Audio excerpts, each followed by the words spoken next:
Kaya pala nung nakarang araw ay marami tayong natatanggap ng mga reklamo na hindi daw gumagana ang OWA hotline kapag tumatawag sila.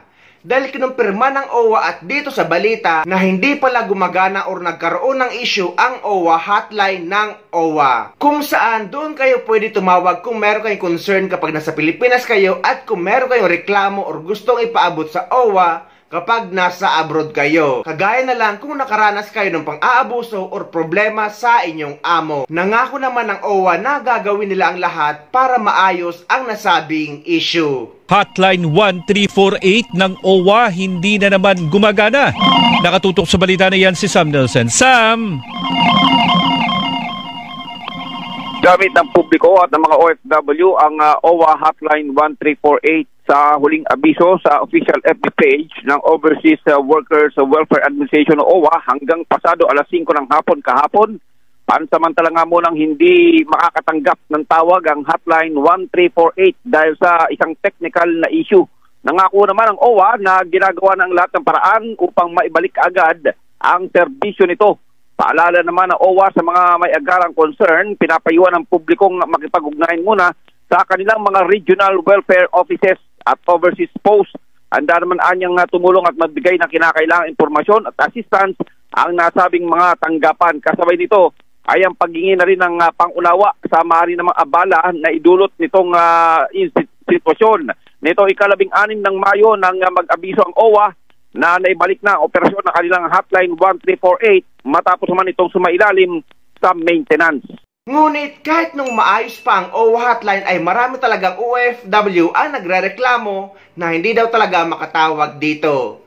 So guys, ganito ang gagawin nyo kapag nasa Manila kayo, ang idadial nyo ay 1348. Kapag nasa probinsya naman kayo sa Pilipinas, ang idadial nyo ay 021348. Kapag nasa ibang bansa naman kayo, ang idadial nyo para makatawag kayo sa OWA ay +6321348. Kung ayaw namang gumana, ang i-dial nyo lang ay 6321348. Naglabas naman ng anunsyo ang OWA ngayong araw na bumalik na ang serbisyo ng OWA hotline na pwede nyong matawagan 24 oras. Ano pang hotline po natin ngayon? Co-share hotline 1348 po. OWA po ang namamahala, but it's a 1348 hotline. DFW 1348. OWA. Akin ang cellphone ko. Yes, tawagan natin itong 1348. Tingnan natin kung umubra.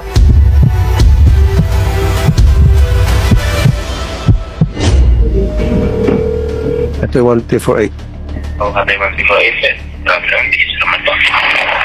Okay, may sumasagot. Saan ka naka-base? Sir, what's your name, sir? Yes, this is Roman po sa OWA Main Office po sa Operation Center po.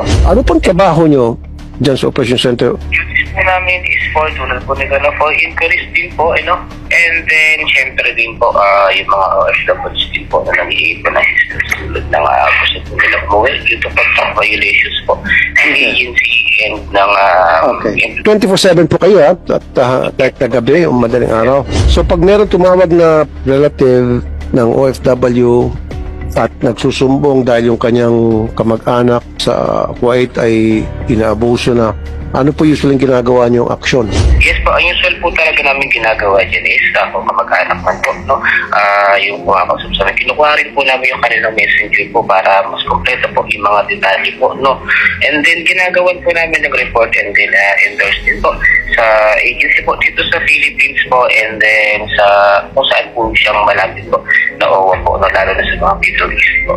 Okay, sige. Kung alam na alam nitong trabaho niya. Salamat, sir.